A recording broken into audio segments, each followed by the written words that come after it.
Most people think a mosquito repellent plant just has to exist in your yard to do its job.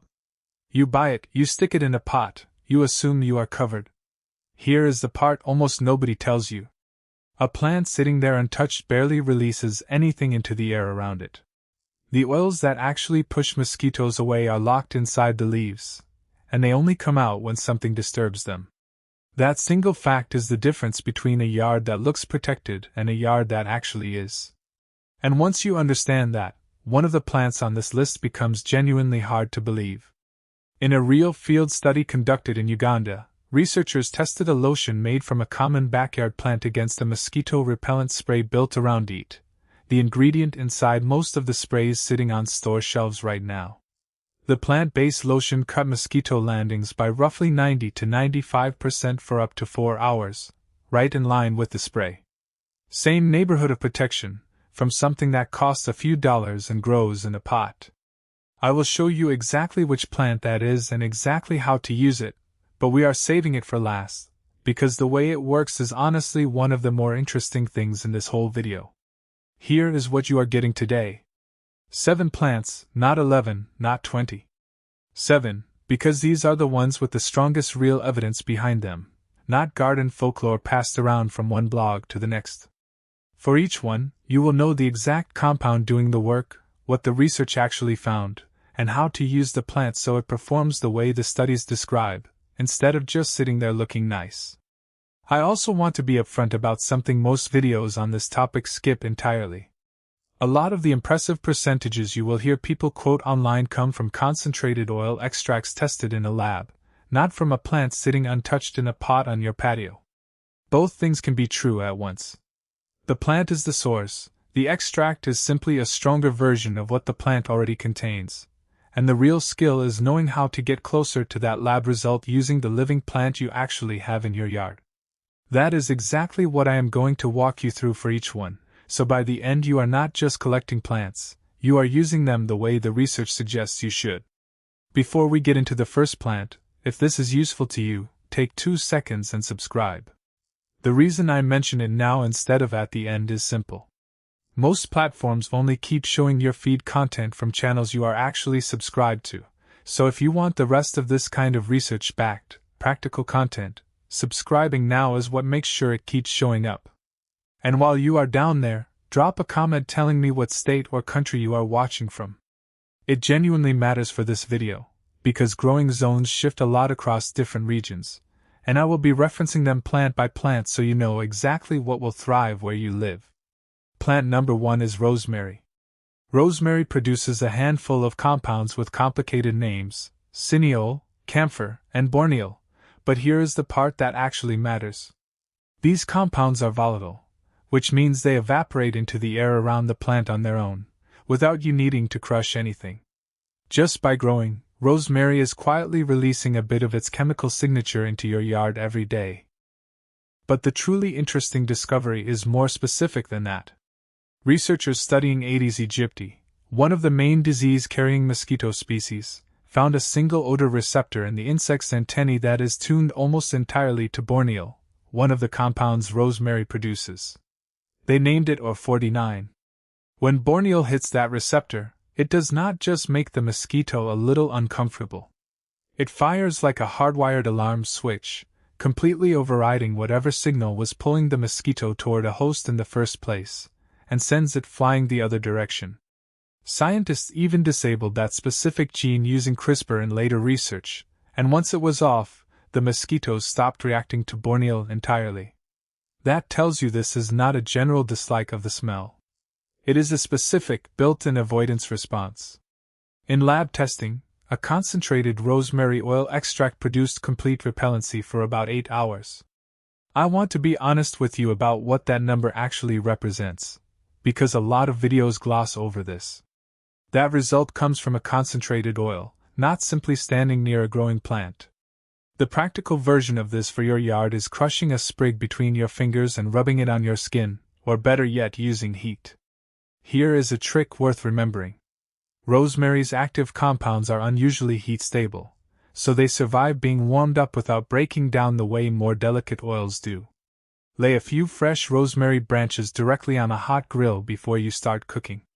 The heat pushes a concentrated cloud of those compounds into the air right around your cooking area.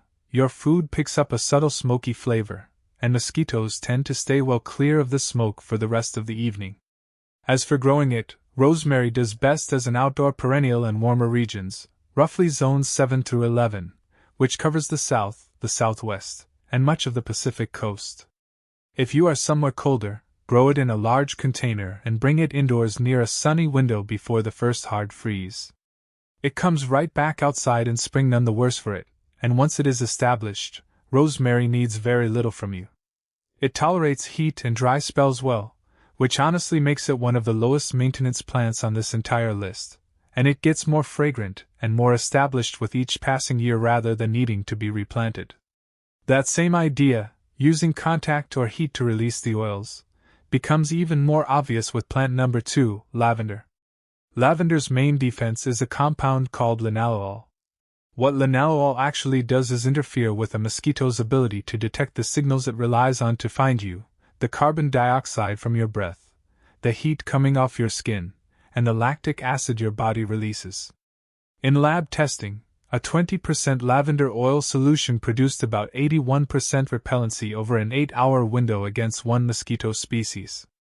Again, that is a concentrated oil result, so the honest, practical takeaway is that brushing against the plant or crushing a few flower heads and rubbing them on your skin is what actually gets you that kind of protection, not just having a lavender bush sitting quietly in the corner of your yard.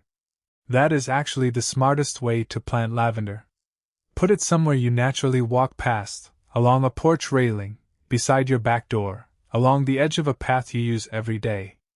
Every time you brush against it, fresh linalool releases into the air right around you, and you get that benefit without ever having to remember to do anything on purpose.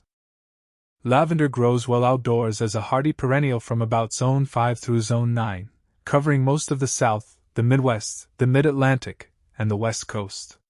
It wants 6 to 8 hours of direct sun and soil that drains well, and once it is established, it handles heat and drought without much fuss, which makes it a solid choice if you live somewhere hot and dry.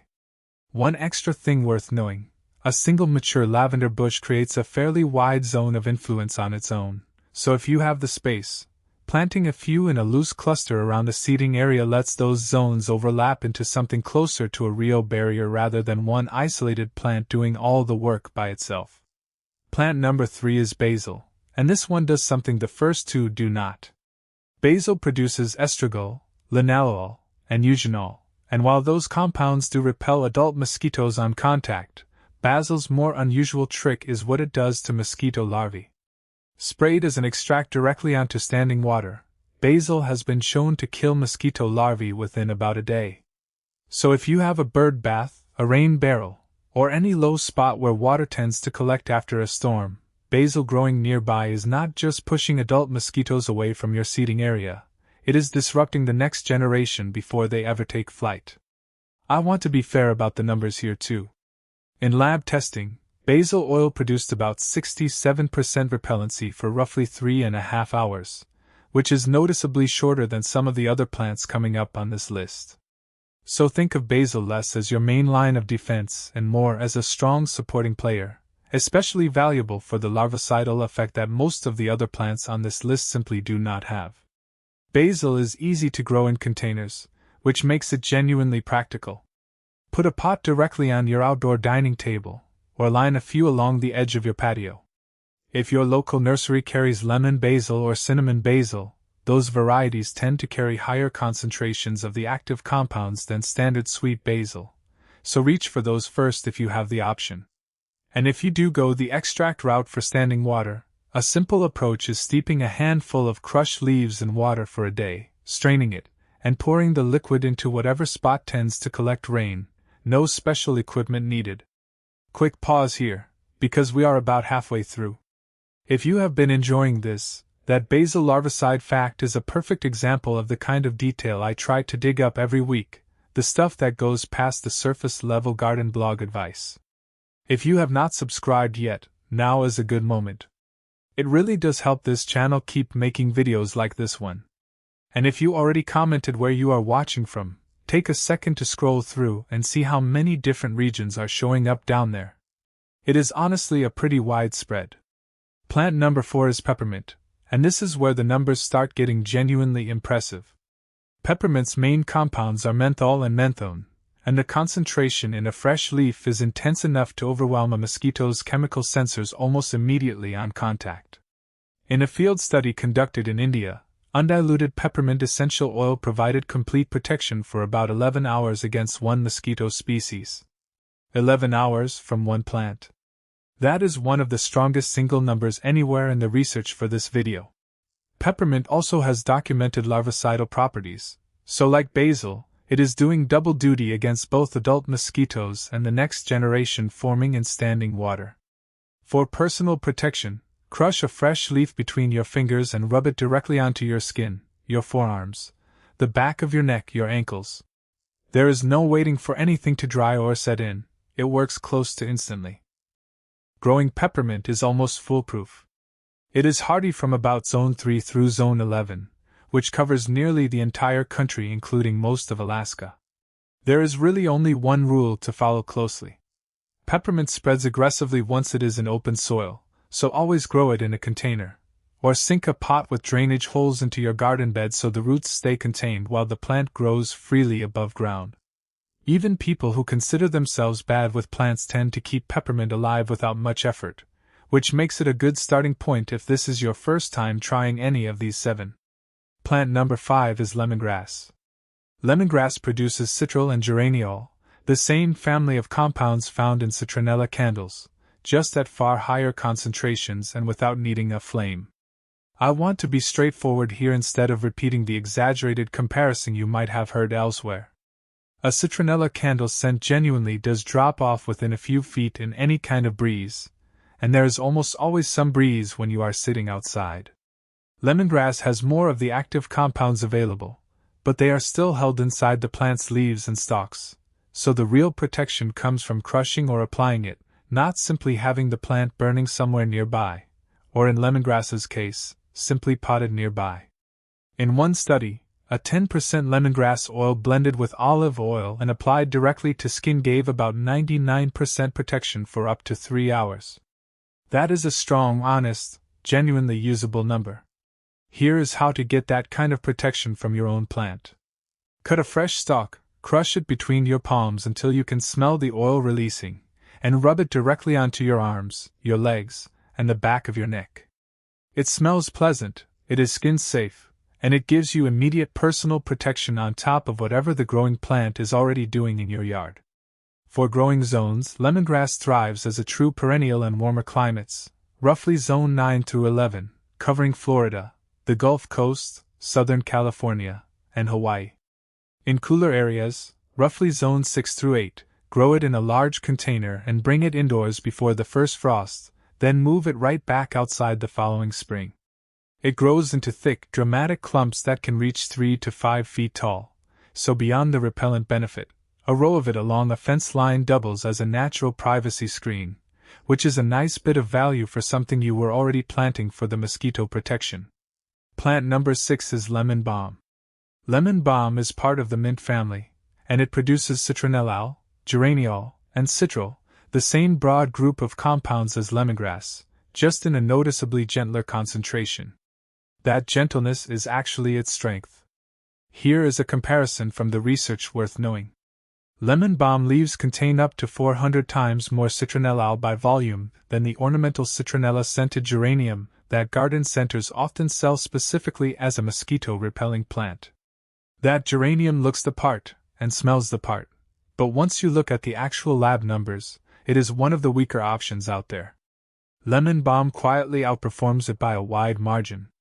Because the concentration in lemon balm is gentler than something like peppermint or lemongrass, it is considered safe for frequent direct skin application, which makes it a solid pick if you have kids in the house or anyone with sensitive skin.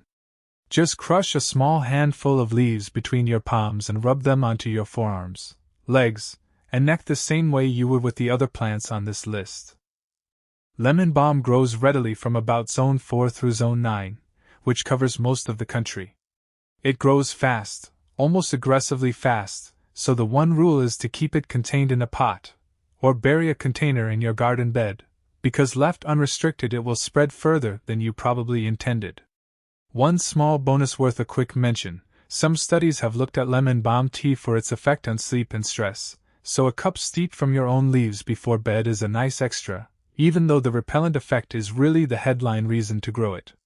It is a fairly rare thing for one small pot to double as a bug deterrent and a wind-down ritual at the end of a long day, and that combination alone makes it worth the space. And now, plant number 7, catnip, the one we teased at the very beginning. Catnip's active compound is called nepentolactone, and the way it works is genuinely interesting once you understand the mechanism. Nepentolactone activates a receptor in a mosquito's nervous system, and that same broad family of receptor also exists in humans. It is the one that reacts to things like wasabi or tear gas.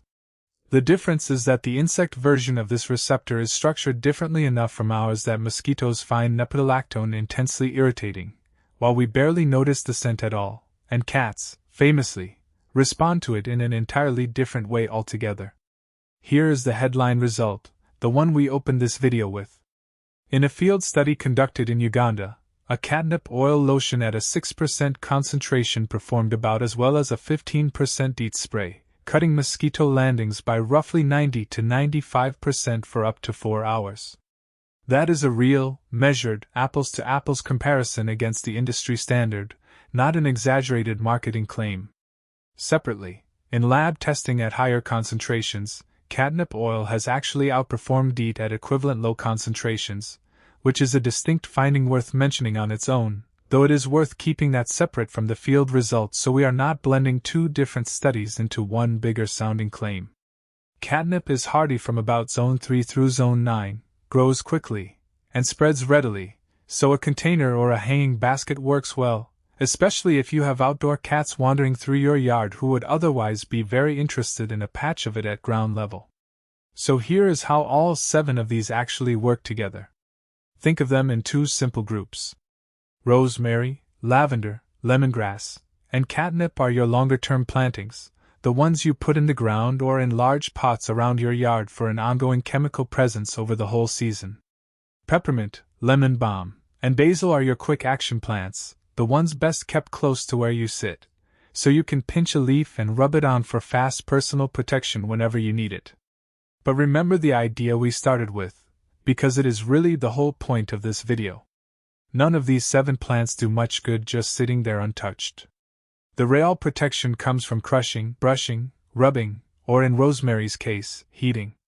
Build that small habit into how you use your yard, walk past the lavender, pinch the peppermint before you sit down, crush a bit of lemongrass on your way to the grill, and you get far more out of these plants than simply having them potted somewhere for decoration. It genuinely is that simple. The plants are already doing the chemistry. Your only job is giving them a small reason to release it. One more honest thing worth mentioning before we wrap up. No plant, no matter how well it works, replaces basic mosquito prevention around your property. Standing water is where mosquitoes actually breed, and something as small as a clogged gutter, a plant saucer, or a forgotten bucket can produce a serious number of larvae in about a week to 10 days. Walk your yard once a week and dump out anything holding water. Pair that habit with these 7 plants, and you have a far more complete approach than either one alone, one that deals with the mosquitoes already trying to find you and the ones that have not even hatched yet. So tell me, which of these 7 are you planting first, and why? If you already have one of them growing and never realized what it was actually doing for you, I would genuinely love to hear that too, because I know there are people watching this right now who have basically been repelling mosquitoes by accident for years. And if there is someone in your life who spends every summer complaining about mosquitoes and reaching for the same spray that stops working within the hour, send them this video. You probably already know exactly who that person is, and you do not need to write anything clever, just a link does the job. If this was useful, the best way to support the channel is to subscribe. It genuinely helps more people find videos like this one, and I will keep digging up research-backed, practical stuff like this every single week. No filler, no recycled advice, just what the actual studies say. Thanks for watching, and I will see you in the next one.